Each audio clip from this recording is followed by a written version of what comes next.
Hello good morning friends. और कैसे हैं आप सभी। तो आज मैं लेट हो गई अष्टमी और नवमी का ब्लॉग लाने के लिए।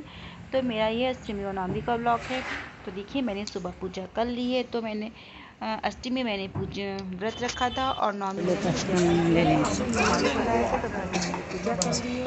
और यहाँ पे रात में गणेश जी के मंदिर में और नीचे मैंने हवन कर लिया है सभी लोगों के साथ मिलके। घर पे फिर अकेले हवन करने से बढ़िया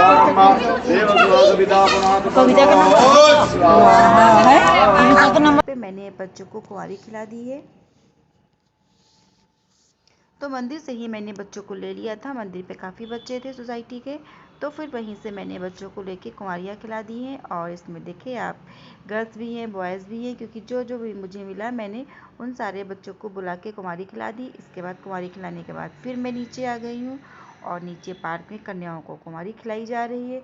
जिन्होंने अपने घर में कन्या पूजन नहीं किया है वो यहाँ पार्क में कन्याओं को बिठा के भोग लगा रहे हैं। तो बहुत से लोग देखिए गिफ्ट भी दे रहे हैं कन्याओं को।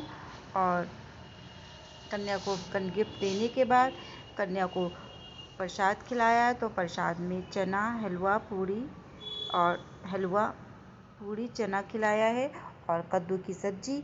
ये हमारे यहाँ सोसाइटी में भंडारा हुआ है तो भंडारे में ये सब प्रसाद बना हुआ है।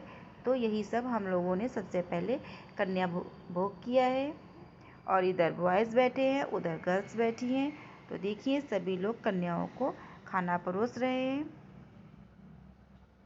तो आप लोगों के यहाँ कैसा होता है आप लोग कमेंट करके ज़रूर बताइएगा। आप लोग घर में कन्या भोग कराते हैं या फिर मंदिर करने जाते हैं या फिर आप लोगों के सोसाइटी में ऐसे ही होता है। कमेंट करके ज़रूर बताइएगा किस तरह से होता है।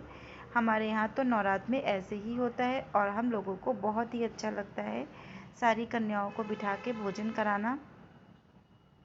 तो जिन्होंने अपने घर पे नहीं किया है वो यहाँ पे